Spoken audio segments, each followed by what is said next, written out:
Bienvenidos de nuevo a todos a Neutrality Studies. Hoy les traemos una actualización desde Teherán con nuestro amigo y colega, el profesor Said Mohammad Marandi. Said, bienvenido de nuevo. Muchas gracias por invitarme. Siempre es un gran placer estar con vosotros. Muchas gracias por darnos estas actualizaciones. Son muy importantes porque la última vez que hablamos, en realidad no teníamos del todo claro si Estados Unidos se tomaba en serio entrar básicamente en una tercera ronda de la guerra. Parecía un poco pronto para eso, pero parece que han decidido hacerlo. Han vuelto a estar bajo bombardeos en Irán durante los últimos, creo que ya, casi 10 días. Muchas gracias. Iran is striking back on each one of those days, or rather at night. And what's going on right now? And can you maybe first tell us what's the situation in Tehran? Because the internet connection seems more stable than during the last round. Things seem calmer, but how is it on the ground actually? Yes, this time round they have not touched the Sí, internet esta vez no han connection. tocado la conexión a Internet y por tanto no tenemos el tipo de problemas que tuvimos durante la guerra de 40 días, en Ramadán. Pero en general, si uno se mueve por Teherán, todo es normal. Aún no han bombardeado la ciudad de Teherán, aunque derribaron un dron sobre la ciudad hace un par de noches. Y los combates, aunque llevan produciéndose, creo, unos 12 días ya, son bastante intensos en distintas zonas de la región del Golfo Pérsico, a ambos lados del Golfo Pérsico y en Jordania. Pero hasta ahora, salvo el fuego antiaéreo de hace un par de noches en Teherán, aquí no hemos sentido nada. Así que la gente sigue con su vida diaria. Al lado de donde estoy están construyendo un bloque de apartamentos. No sé si sus oyentes pueden oírlo, pero son simplemente obreros construyendo edificios, como siempre. Sin embargo, ahora estamos entrando en un momento muy delicado, como sabe. We are entering a very sensitive time, as you know. Although Trump is never predictable, we can never say he's going to do anything. Aunque Trump nunca es predecible, nunca podemos afirmar con certeza que vaya a hacer algo. Como antes, pensábamos que había una alta probabilidad de que atacara, pero nadie podía asegurarlo, porque Trump es Trump. Y ahora, dado que Trump ha amenazado con destruir territorio iraní, centrales eléctricas y puentes, la guerra podría intensificarse muy de repente y de una forma muy perjudicial para la economía mundial. Pero de nuevo, no sabemos si Trump va a, como se suele decir, tackle, o si llevará a cabo estos ataques, porque ha dicho que si Irán ataca algún barco en el estrecho de Hormuz, empezará a atacar puentes y centrales eléctricas. Pero los iraníes han dicho que atacarán cualquier barco que desobedezca las órdenes navales iraníes. That disobey the Iranian naval commands. And in accordance with Article 5 of the Y de acuerdo con el artículo 5 del Memorando de Entendimiento entre Irán y Estados Unidos, el estrecho de Hormuz debía quedar bajo control de Irán. Y la razón, por supuesto, es evidente. Eso es lo que impide que Estados Unidos ataque y destruya Irán, el control iraní de esa vía marítima clave. Todos recordamos, y solo estoy repasando lo que todos sabemos, que antes de esta guerra, Irán no tenía intención de controlar el estrecho de Hormuz. En toda mi vida adulta, no recuerdo que nadie hablara siquiera públicamente de un escenario así. Por supuesto, en privado, ahora ha quedado claro que, si se libraba esta guerra contra nosotros, Irán actuaría para cerrar el estrecho de Hormuz y controlarlo. Iran would move to shut the Strait of Hormuz and control it. But under normal circumstances, Pero, en circunstancias normales, ese no era el plan, ni era algo de lo que se hablara públicamente. Así que entonces todo era normal. Luego, cuando empezó la guerra, lo que impidió que Estados Unidos causara daños mucho mayores fue que Irán tomó el control del estrecho. Eso ejerció una enorme presión sobre Trump y sobre la economía estadounidense, y le obligó a poner fin a la guerra y, finalmente, a firmar el memorando de entendimiento.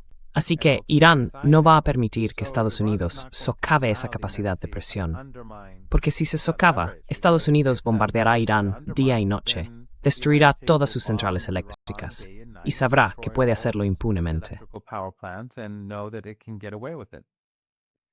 So it seems to me that Así que me parece que, desde Irán, hemos oído muchos comentarios, especialmente en Twitter, del señor Arafati y de otros, diciendo que consideran que el memorando de entendimiento está muerto, que se acabó, que ya no existe, y que Irán va a trabajar ahora para conseguir por la vía militar lo que intentaba lograr diplomáticamente con el memorando, expulsar por completo a Estados Unidos de la región, y que ni siquiera contemplarán volver a negociar. ¿En qué punto estamos respecto a eso? Se ha agotado ya la paciencia de Irán y se ha tomado la decisión de que esto va a tener una solución militar, que seguirán atacando las bases estadounidenses y demás, y que al final degradarán la capacidad de Estados Unidos para atacarlos siquiera. Es hacia ahí a donde vamos.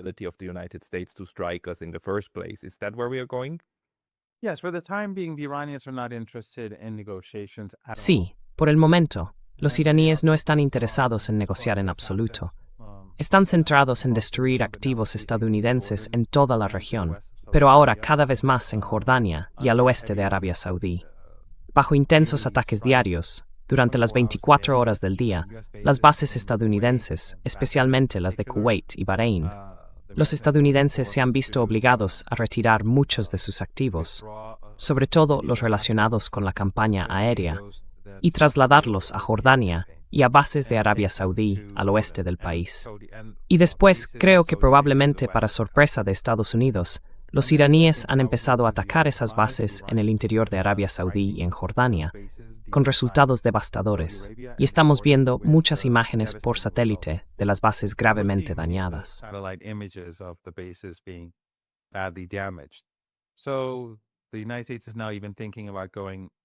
Así que Estados Unidos está planteándose ahora alejarse aún más de la frontera de Irán. Por tanto, en este momento, Irán no está interesado. Y en última instancia, cuando haya una oportunidad de poner fin a los combates, creo que las exigencias iraníes serán distintas de las del memorando de entendimiento. Probablemente exigirán ciertas cosas por adelantado, y supongo que sus exigencias se ampliarán. Entre ellas estará, sin duda, el asedio a Yemen. Eso tiene que terminar. Y también la situación en Gaza. Aunque estas dos cuestiones estaban en el memorando de entendimiento, no se mencionaban directamente. Se aludía a ellas. Pero en el futuro, ocurra lo que ocurra, para poner fin a los combates, las exigencias iraníes serán sustancialmente distintas y más amplias. E Irán será más exigente que durante las negociaciones del memorando de entendimiento. Sí.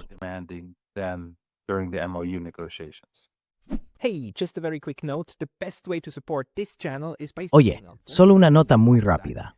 La mejor forma de apoyar este canal es suscribiéndote gratis a mi Substack. También puedes ayudar con una suscripción de pago allí, o puedes conseguir algunos de nuestros nuevos artículos de merchandising en neutralitystudies.com. Los enlaces están abajo. Nos vemos allí. Quiero decir, por cómo está avanzando todo este proceso, me parece que la guerra o la actividad bélica no deja de ampliarse. Se está extendiendo. Según se informa, Yemen está bloqueando ahora su estrecho. Lo estaba pronunciando mal, pero... Y ahora los saudíes han llegado, al parecer, a un acuerdo con los estadounidenses para poder enriquecer uranio, lo cual resulta extraño en este momento.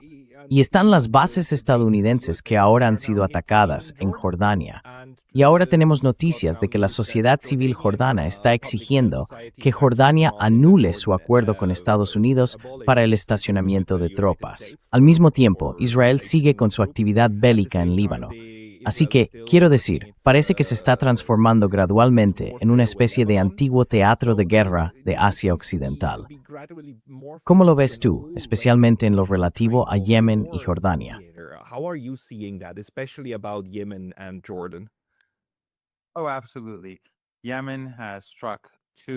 Oh, sin duda. Yemen ha atacado 2 petroleros saudíes. Y por supuesto, los petroleros no están atravesando el estrecho de Bab el-Mandeb. Y esto, como todos sabemos, ocurre mientras el estrecho de Hormuz está cerrado. Por tanto, el precio del petróleo está subiendo. Y ya sabe, una de las cosas en las que siempre nos centramos es el precio del petróleo. Pero hay muchos otros productos que proceden del Golfo Pérsico. Los productos petroquímicos, que por supuesto, incluyen también el helio, e incluso los productos refinados del petróleo. La escasez de todo ello está aumentando. e incluso la agricultura en todo el mundo se verá gravemente afectada el año que viene por la escasez en esta parte del mundo. Así que gran parte del daño que está llegando a la gente en todo el mundo todavía no es del todo visible para nosotros. is not quite visible yet to us. In other words, the long-term impact is growing. En otras palabras, el impacto a largo plazo está creciendo y es muy amplio y extenso, pero solo nos estamos centrando en la escasez de petróleo, que en sí misma es sumamente importante, porque el crudo pesado se utiliza para producir diésel, y el diésel es lo que hace funcionar la economía mundial. El crudo ligero no puede sustituir al diésel ni al crudo pesado, así que esto es extraordinariamente malo para la economía global. Y si las cosas siguen como están, creo que nos encaminamos hacia una depresión económica mundial si esto se prolonga durante mucho tiempo. O, si Estados Unidos cumple su amenaza de atacar infraestructuras críticas iraníes, Irán destruirá las infraestructuras críticas de los países que están ayudando a Estados Unidos: Kuwait, Arabia Saudí, Bahrein, Qatar, los Emiratos y quizá Omán, por sus recientes acciones.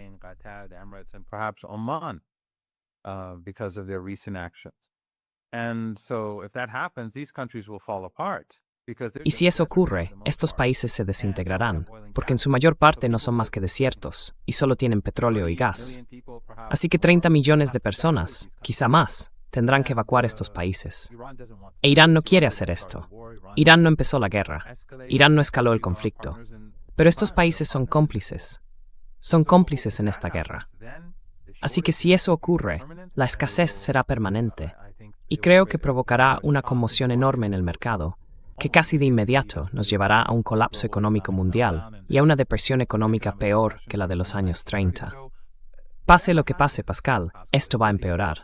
Pero en algunos escenarios empeora más lentamente, en otros empeora muy deprisa. En algunos escenarios puede revertirse al cabo de unos años. En otros, quizá tarde décadas. En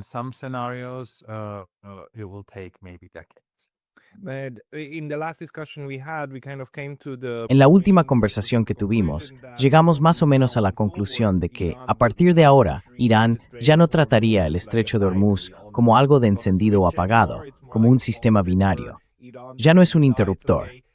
Es más bien como un grifo, donde Irán decide qué barcos pueden pasar, especialmente los que se identifican y piden permiso para transitar. Ahora, hay una autoridad del estrecho que Irán ha creado. ¿Sigue activa en este momento? Porque Irán tiene entonces este problema, ¿no?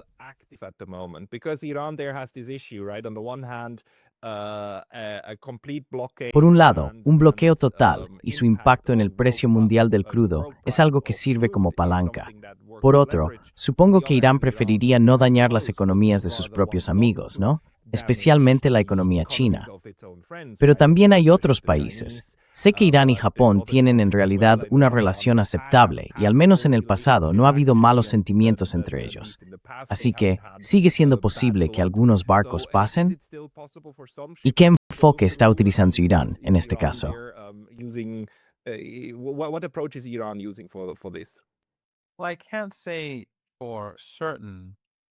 Bueno, no puedo decir con certeza qué está ocurriendo ahora mismo en el estrecho de Hormuz.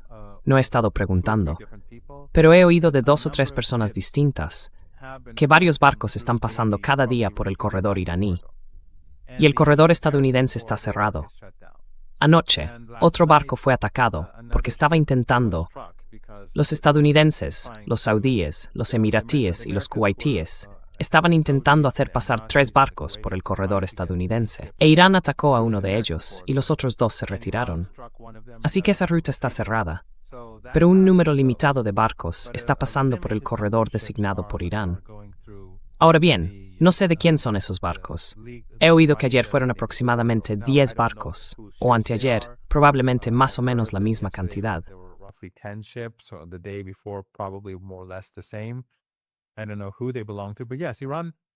No sé a quién pertenecen. Pero sí, Irán no intenta perjudicar a esos países que mantienen una actitud pacífica hacia Irán. Pero hay que tener en cuenta que la mayoría de estos barcos pertenecen a los saudíes, los emiratíes, los kuwaitíes, los bahreiníes y los qataríes, o están vinculados a ellos. Y estos son los países, junto con Omán, que cada vez se ha visto más obligado por los estadounidenses a adoptar una postura anti-iraní. Estos 6 países están ayudando, en la práctica, a los estadounidenses a hacer la guerra contra nuestro propio país. Así que no hay razón para que Irán sea indulgente con ellos cuando se comportan así con nosotros. Pero Irán no tiene ningún problema con China, Japón u otros países. Aunque de nuevo, la situación es muy tensa. But then again, the situation is so tense. I mean, the fighting in the Persian Gulf. Quiero decir, los combates en la región del Golfo Pérsico, en la zona del Estrecho de Hormuz, los misiles que van y vienen, hacen que sea peligroso de todos modos. Así que incluso por el corredor iraní no pasan muchos barcos, porque las navieras están preocupadas por la seguridad y porque las aseguradoras les están exigiendo demasiado dinero. Hay toda una serie de razones distintas que ahora están afectando al tránsito de los buques. Y al parecer, la crisis de los fertilizantes es especialmente grave. Y creo que esto se dijo en uno de los comunicados de las Fuerzas Armadas iraníes, que los estadounidenses deberían poner fin a esta guerra, porque la crisis mundial de los fertilizantes está llegando a un punto que ya no se puede contener.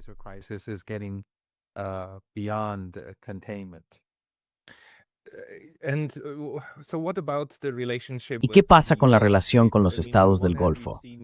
Quiero decir, por un lado, hemos visto que algunos de ellos, especialmente Arabia Saudí, enviaron una delegación al funeral del Ayatollah Jamenei. Por otro lado, siguen formando parte de la coalición que permite estos ataques. ¿Hay algún movimiento en este sentido, algo que nosotros no estemos viendo? ¿Hay negociaciones, intercambios diplomáticos entre los estados del Golfo e Irán?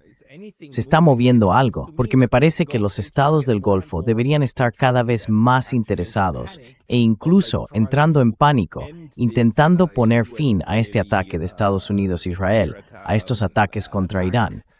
Pero hasta ahora no se están moviendo, o al menos yo no veo mucho movimiento.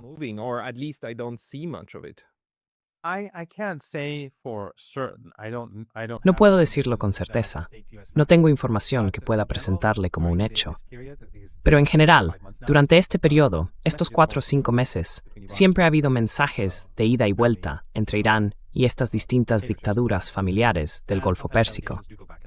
Y a veces también van y vienen delegaciones. Pero el problema, por supuesto, es que se niegan a cambiar de rumbo. En general, a veces la situación mejora y otras veces empeora. Ahora mismo, por ejemplo, Irán no está pasando entre Emiratos o Mamlukatats, Kuwait y Bahrein.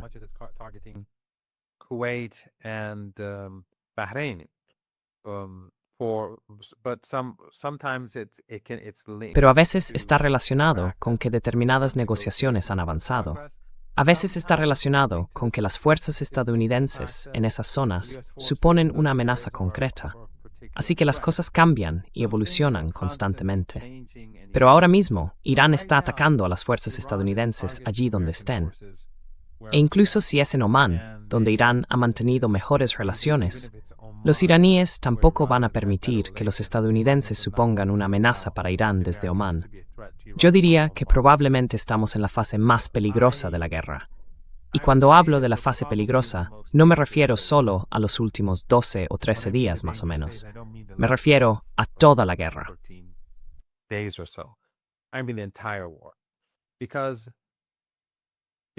Porque Pascal, los estadounidenses saben que no pueden derrotar a Irán militarmente. Ya lo comprobaron durante los primeros 40 días. Saben que tampoco pueden derrotar a Irán mediante una guerra de asedio. Lo vieron en los 2 meses siguientes, que llevaron a la firma del memorando de entendimiento.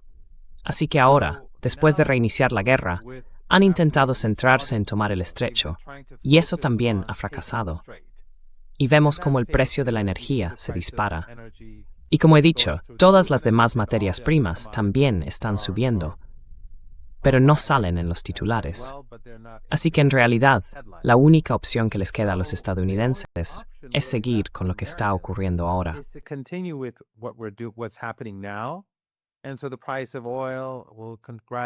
Y así, el precio del petróleo irá subiendo gradualmente, especialmente con la situación actual en Bab al-Mandab y el Mar Rojo.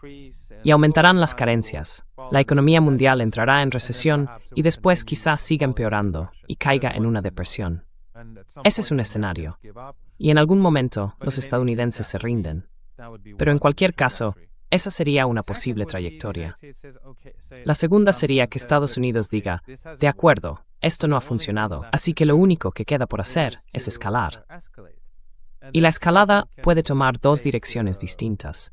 Una es una operación terrestre, que no creo que pueda tener éxito en absoluto.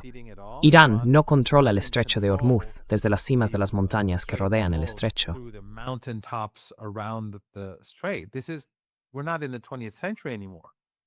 Ya no estamos en el siglo XX, estamos en el siglo XXI. Los misiles que se están lanzando contra Jordania se disparan desde 1000 kilómetros de distancia. Así que Irán puede controlar perfectamente el estrecho de Hormuz desde cualquier punto del país. No necesitan las colinas, las montañas, ni la costa junto al estrecho. Por tanto, si Estados Unidos lleva a cabo un ataque terrestre, fracasará. Y después habrá contraofensivas. Las tropas terrestres iraníes están todas preparadas y equipadas con cohetes y sus propios drones. Así que eso sería un fracaso. La segunda opción sería empezar a atacar infraestructuras críticas iraníes, como Trump vuelto a amenazar.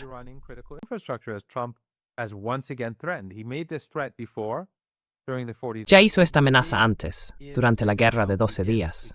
La hizo, y Netanyahu empezó a llevarla a cabo un par de veces, y los iraníes respondieron con muchísima dureza. El ejemplo más conocido fue cuando atacaron el yacimiento de gas iraní de South Pars. Y entonces los iraníes tomaron represalias con severidad. Y uno de los lugares que atacaron fue el yacimiento de gas qatarí, lo que causó daños enormes. Y Trump publicó en Truth Social, esto no va a volver a ocurrir. No voy a permitir que se destruya infraestructura iraní crítica, porque entendía las consecuencias. Así que, cada vez que Estados Unidos o los israelíes llevaban a cabo un ataque, los iraníes respondían con otro mucho mayor.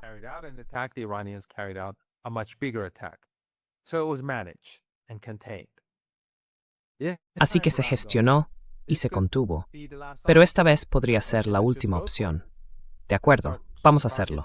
Empecemos a atacar, por ejemplo, las centrales eléctricas iraníes. Pues entonces los iraníes harán lo mismo con Arabia Saudí, Kuwait, los Emiratos, Bahrein y Qatar. Y esos países, Asghar, son muy distintos de Irán. No solo hace muchísimo calor y hay mucha humedad. Y estamos en pleno verano. Al margen de eso, solo tienen unas pocas centrales eléctricas. Y todas están junto a la costa. Son centrales más grandes que las de Irán. Irán tiene centrales para todos los países por el país.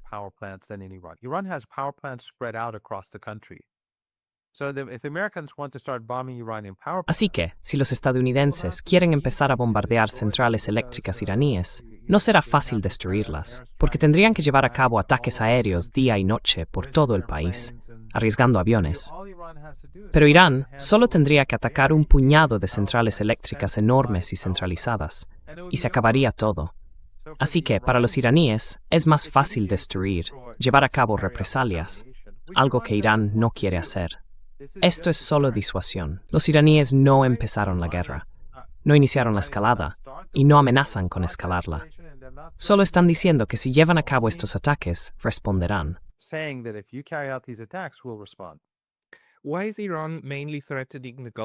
¿Por qué Irán amenaza principalmente a los estados del Golfo y no a Israel?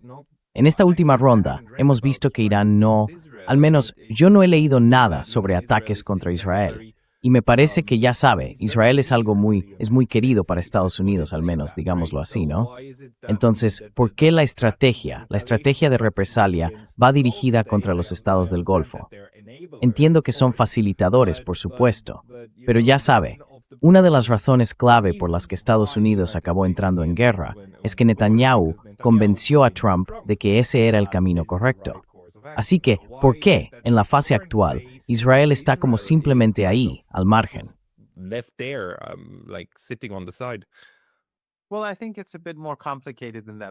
Bueno, creo que es algo más complicado que eso. Ante todo, esto va sobre el estrecho de Hormuz. Quiero decir, la batalla se libra por el estrecho de Hormuz. E Irán tiene que ganar esta batalla. Es existencial. Así que el foco está en esto. Si el régimen israelí ataca a Irán, Irán empezará a golpearlo día y noche. Pero de momento, Irán quiere centrarse en la victoria contra Estados Unidos. Una victoria contra Estados Unidos es, de todos modos, Una victoria sobre el régimen There's also a israelí. couple of other things. One is Pero that también hay un par de Iranians cosas are más. Una de ellas es que los iraníes están haciendo que la situación sea mucho más peligrosa para el régimen israelí, no solo debilitando a Estados Unidos, sino también destruyendo las líneas de defensa que Estados Unidos ha creado para los israelíes. Es decir, las capas de sistemas de radar y de sistemas antidrones y antimisiles que existían en el Golfo Pérsico, en lo más profundo de Arabia Saudí y Jordania, y en el norte de Irak. Arabia and Jordan, in northern Iraq, all of these are being destroyed. Todos ellos están siendo destruidos. Y el único lugar que queda realmente es Turquía, donde los sistemas de radar se utilizan para proteger a los israelíes. Pero aparte de eso, en la zona central y en el sur, todos están siendo destruidos. Y este es un uso concreto de los drones iraníes. Los misiles iraníes, por supuesto, tienen una tasa de éxito muy alta, como estamos viendo en los últimos. Los misiles iraníes son cada vez más precisos y más difíciles de esquivar. Y vemos, quiero decir, creo que los estadounidenses están bastante atónitos por la forma en que están recibiendo golpes por todos lados. Así que los iraníes son ahora mucho más eficaces, o considerablemente más eficaces, incluso que durante la guerra de los 40 días. Así que una vez destruidas esas defensas, los drones iraníes ya no pueden ser interceptados fácilmente.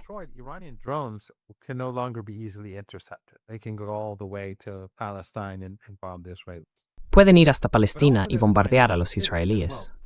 Pero hay otra cuestión final. Bueno, digamos que son dos cuestiones. Una es que Irán no inicia ninguna guerra. Nunca lo ha hecho, y no tiene intención de hacerlo. Estos países están atacando a Irán. Su territorio se está utilizando para bombardear Irán.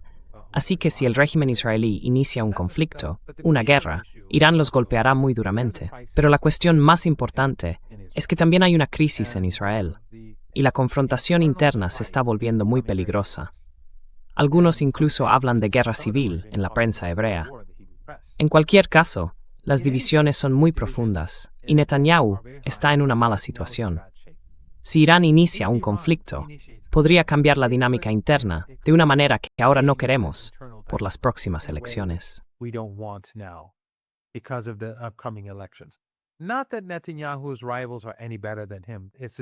No es que los rivales de Netanyahu sean mejores que él. Es una elección entre maníacos genocidas. Pero un Netanyahu debilitado, un Netanyahu roto, por todo lo que ha ocurrido durante los últimos 3 años, es algo bueno. Insisto, puede que su sucesor no sea mejor, pero su derrota es simbólica. Así que, de momento, los iraníes no quieren perturbar la lucha interna que se está librando dentro de Palestina. Y si empiezan algo contra Irán, entonces Irán puede golpearles muy duro. Y eso, en última instancia, podría achacársele a Netanyahu. Por eso Irán prefiere que empiecen ellos. Y mientras esperan a ver qué ocurre, como he dicho, están destruyendo y desmantelando todos esos sistemas de radar y todos esos sistemas de defensa aérea. Y por supuesto, al mismo tiempo, están librando la batalla por el estrecho.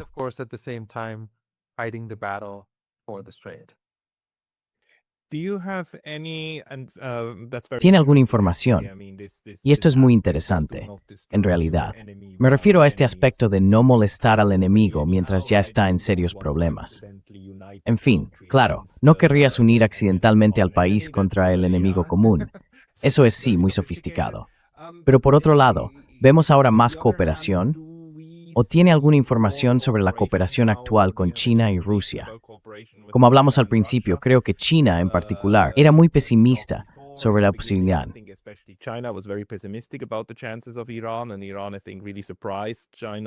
Y creo que Irán sorprendió de verdad a China por sus propias capacidades y demás.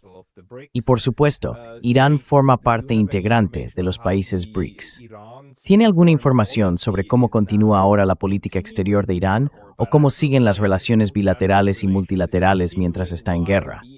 Parece que este es un nuevo statu quo, al menos de momento, con el que Irán está aprendiendo a convivir y a seguir con los demás aspectos de la vida, pese a que estoy siendo bombardeadas constantemente y en cierto modo simplemente que afrontarlo.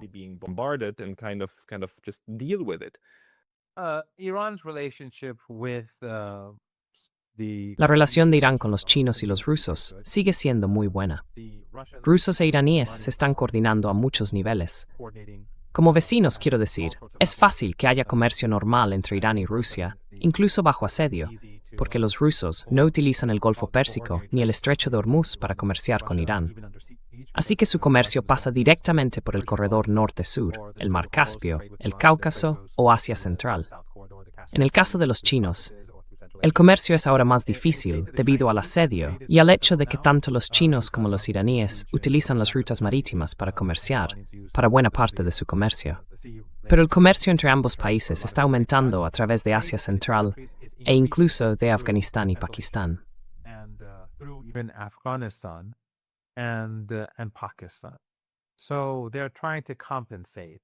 Así que están intentando compensar las limitaciones que se han generado. Irán también fue muy inteligente porque, cuando firmó el memorando de entendimiento, tenía de inmediato decenas de millones de barriles de petróleo preparados en petroleros que estaban bloqueados en el Golfo Pérsico. Los exportaron a sus mercados asiáticos, principalmente a China, e inmediatamente introdujeron suministros en el país durante esas 3 semanas en las que la ventana estuvo abierta. Porque los iraníes sabían que al final lo más probable era que los estadounidenses volvieran a la guerra. Así que muchas de las necesidades de Irán ya están cubiertas y el país está preparado para una guerra muy larga. Y no sabemos si la guerra va a durar 1 año, 2 años, 2 meses o 3 meses. Pero la escalada está aumentando rápidamente, como todos vemos.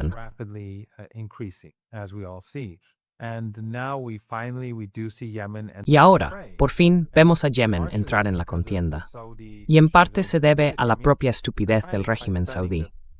Quiero decir, me parece bastante asombroso que en un momento en que el Estrecho de Hormuz está cerrado, Irán enviara un avión de pasajeros para recoger a una delegación en Yemen y también para llevar a iraníes a personas yemeníes heridas, porque sus hospitales no disponen de algunos de los equipos que sí existen en Irán. Y después, cuando regresaban, yo conocí a algunas de las personas de la delegación yemení. Cuando volvían a Yemen, los saudíes bombardearon el aeropuerto.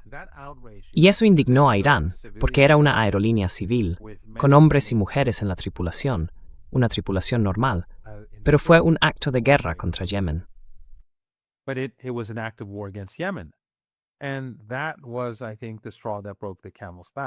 Y eso fue, creo, la gota que colmó el vaso. Así que ahora, Yemen ha impuesto su propio bloqueo a Arabia Saudí, porque los saudíes han impuesto un bloqueo a Yemen durante muchos años. Y esto ha llevado, como todos vemos, a una escalada más rápida. Así que esto podría intensificarse, podría actuar como catalizador y acelerar la guerra, porque el precio de la energía aumentará más rápidamente. Arabia Saudí estará en grave peligro, porque ya saben, esos 6 países, esos 6 aliados de Estados Unidos en el Golfo Pérsico, dependen totalmente del petróleo y del gas. No tienen una economía diversificada. Irán es un país casi autosuficiente en agricultura. En algunos ámbitos exporta productos agrícolas y también importa. En conjunto, digamos que es más o menos autosuficiente. Y de no ser por las sanciones, Irán sin duda sería algo más que autosuficiente.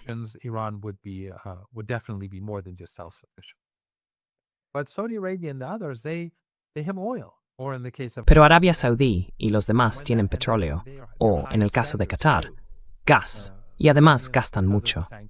Los iraníes, debido a las sanciones durante tantos años, han desarrollado sus propias industrias locales.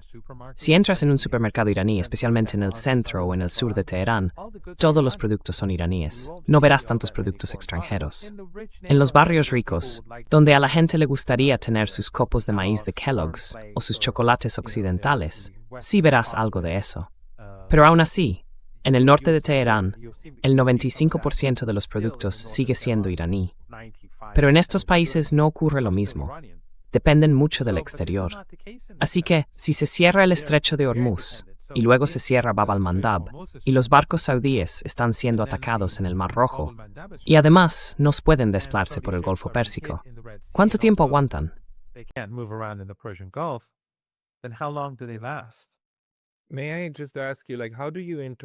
Puedo preguntarte, ¿cómo interpretas ahora esta fase de la guerra? Quiero decir, ¿podrías decir que este ha sido el plan desde el principio? Ya sabes, el memorando de entendimiento, por eso Donald Trump lo firmó.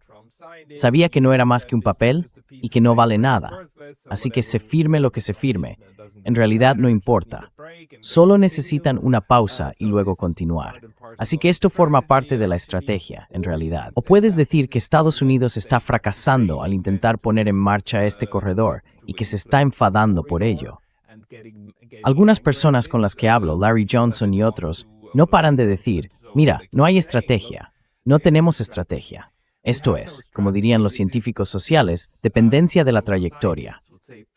Ahora haces lo que tienes que hacer porque hiciste lo que hiciste los días y meses anteriores, ¿no? Pero no hay una estrategia general.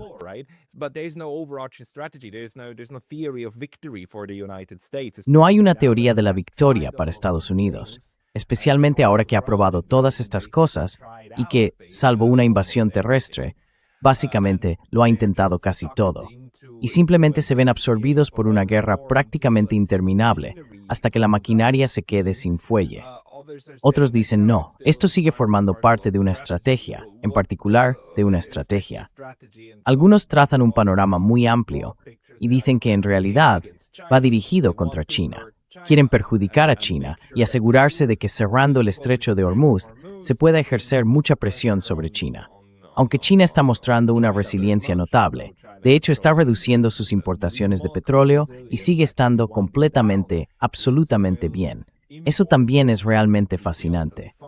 ¿Cómo interpretas en qué fase estamos? ¿O qué significa realmente la guerra en este momento?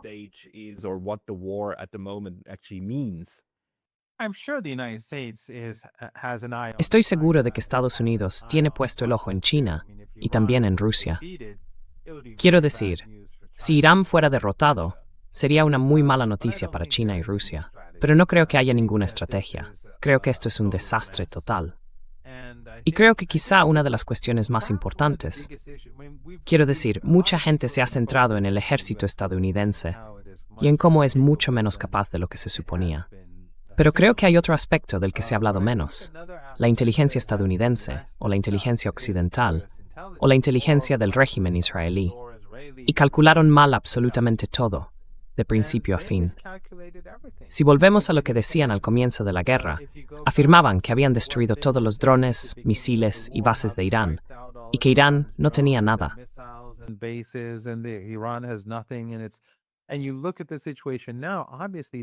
Y si miras la situación ahora, es evidente que no tenían ni idea de lo que estaban hablando. Y no eran tertulianos cualquiera. Era el secretario de guerra. No era solo Trump, ese tipo que siempre dice tonterías. Era el secretario de guerra y otros altos cargos. Era el Pentágono, publicando constantemente comunicados o hablando de cómo todo en Irán había sido destruido. Y sin embargo, aquí estamos, 5 meses después, y los iraníes los atacan día y noche. Y luego está, por supuesto, la cuestión de la estabilidad interna de Irán y de la legitimidad del Estado.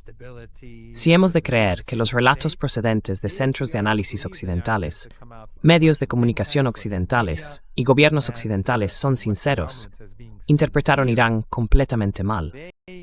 No entienden en absoluto el país.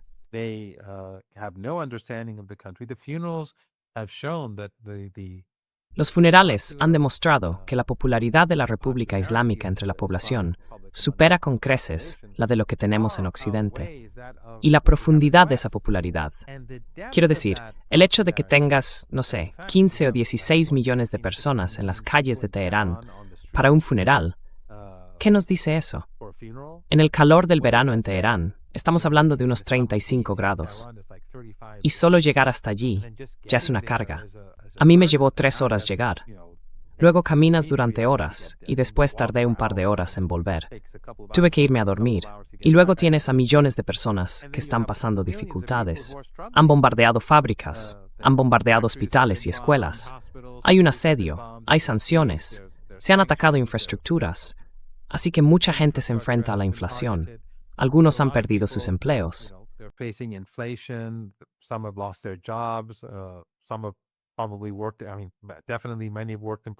Puede que algunos hayan trabajado. Quiero decir, sin duda muchos han trabajado en lugares que han sufrido daños. Entonces, ¿por qué participaron? Porque querían mostrar su apoyo a la República Islámica. su respeto al Ayatollah Khamenei, y esa multitud en Teherán, en la ciudad santa de Qom, en la ciudad santa de Mashhad y en Irak. Por primera vez, los medios occidentales se quedaron desconcertados, se quedaron atónitos, porque siempre intentan decir que el régimen, como les gusta llamarlo, es impopular, despreciado, odiado, que se está desmoronando, que basta con empujarlo y cae como un castillo de naipes. Así que todos esos cálculos estaban equivocados. Y por tanto, muy probablemente, la inteligencia estadounidense y la inteligencia del régimen israelí no están a la altura de la tarea. They are not up to the job, just like the US military is incompetent. Igual que el ejército de Estados Unidos es incompetente e incapaz, sus agencias de inteligencia también lo son. Y creo que eso es una parte importante de la historia. Simplemente interpretaron mal la situación. Y cuando las cosas empezaron a desmoronarse, quedó claro que no tenían estrategia. Porque al principio su estrategia era podía escribirse en un párrafo, ¿sabes? Bombardear al régimen, como les encanta llamarlo. El régimen se derrumba, el país se divide en diferentes partes. Instalamos a distintas personas, luchan entre sí. Y al menos Israel está contento y puede expandirse y apoderarse de territorio en los países vecinos. Y el problema queda resuelto. Como eso no funcionó, entonces no hay estrategia. Simplemente siguen adelante, prueban cosas distintas y hacen que todo vaya cada vez peor, tanto para ellos mismos como para el planeta entero.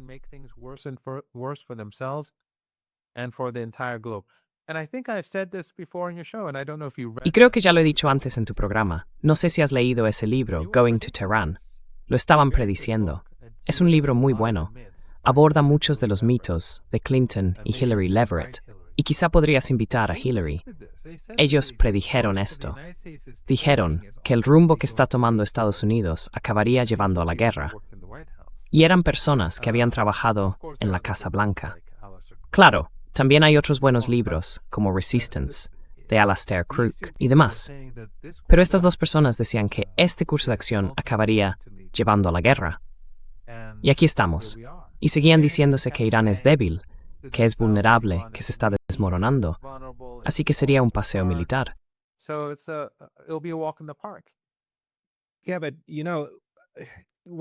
Sí, pero ya sabes, una de las ideas equivocadas es, por supuesto, que cuando decimos, oh no, esto va a llevar a la guerra, todo el mundo responde, oh no, no queremos eso. Por desgracia, hay mucha gente que dice, sí, eso es lo que queremos. Esta es nuestra estrategia para resolver problemas. Vamos a la guerra, los matamos, problema resuelto, ¿no? Así es como Estados Unidos, durante 250 años, básicamente se deshizo de cualquiera que se interpusiera en su camino de expansión por el continente norteamericano. Empezaron siendo 13 colonias, ¿no? Y se convirtieron en lo que son hoy. Y en gran medida fue mediante el uso de la guerra, masacrando a gente y expandiéndose. Pero eso ya no funciona. Así que aquí es donde la estrategia deja de funcionar.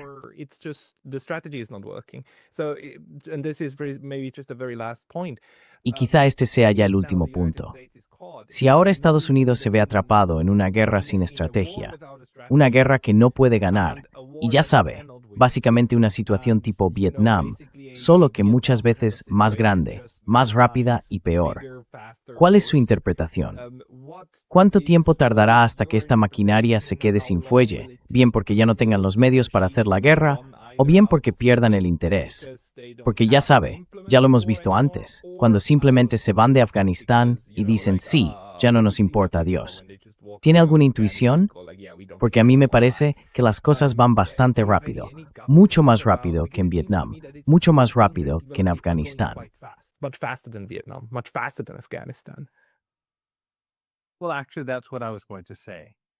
Bueno, en realidad eso es lo que iba a decir.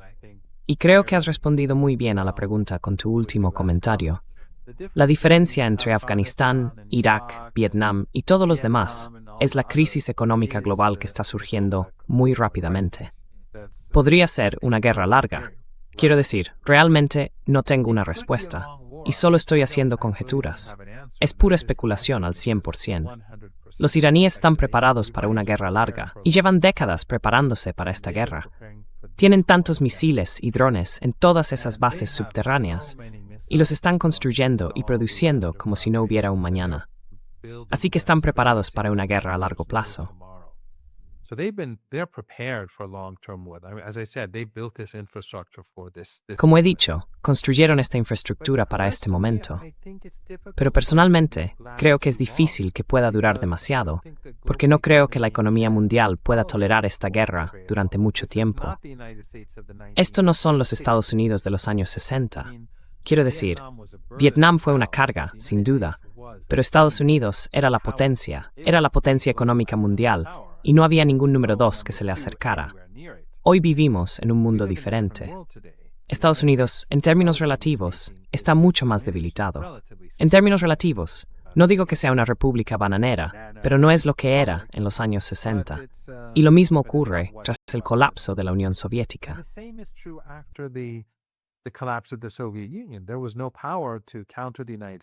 No había ninguna potencia que pudiera hacer frente a Estados Unidos. Y Estados Unidos desperdició tontamente sus energías en Irak y Afganistán, algo que, por cierto, se debió en gran medida a Irán.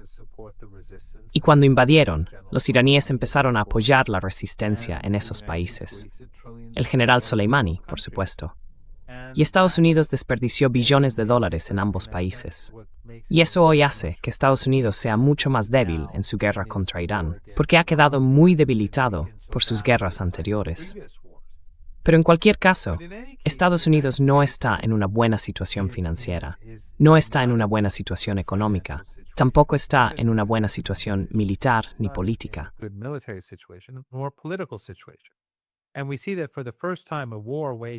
Y vemos que, por primera vez, una guerra librada por Estados Unidos es profundamente impopular desde el principio.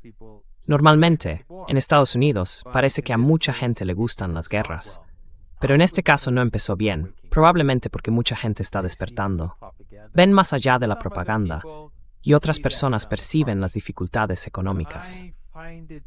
Pero me cuesta creer que Estados Unidos pueda sostener esto durante mucho tiempo, aunque mucha gente no esté de acuerdo. Y puede que me equivoque, pero no creo que esto pueda continuar durante años. Creo que, en última instancia, si sigue como está y la economía mundial continúa deteriorándose, llegará un momento en que Estados Unidos tendrá que parar.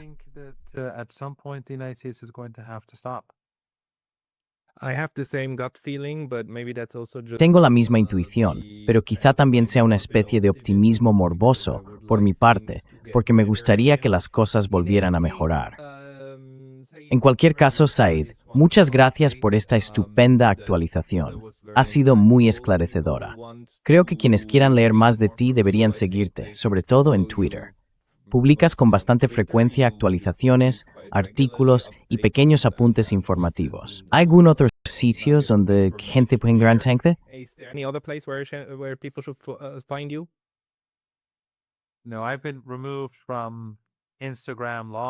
No, me expulsaron de Instagram hace mucho tiempo, y lo mismo ocurrió con Facebook, así que lo único que tengo es mi cuenta de Twitter. También tengo un canal de Telegram, que si van a mi cuenta de Twitter, pueden ver en la parte superior. Pero sí aconsejo a la gente que lea los libros que he mencionado, Going to Tehran, el libro de Alastair Crooke, Resistance, y también un par de libros más, Manufactured Crisis y A Dangerous Delusion, de Peter Oborne. Hay muy pocos buenos libros sobre Irán, y esa es una de las razones por las que creo que Occidente se equivoca tanto en sus cálculos. Escriben sus propios libros. Todos tratan sobre un Irán débil, un Irán roto, un Irán impopular. Estos 4 libros que he nombrado son honestos, son intelectualmente honestos. Todos sus autores son intelectualmente honestos, y eso los diferencia mucho del resto. Y si los responsables políticos estadounidenses les hubieran prestado atención, no estaríamos donde estamos hoy.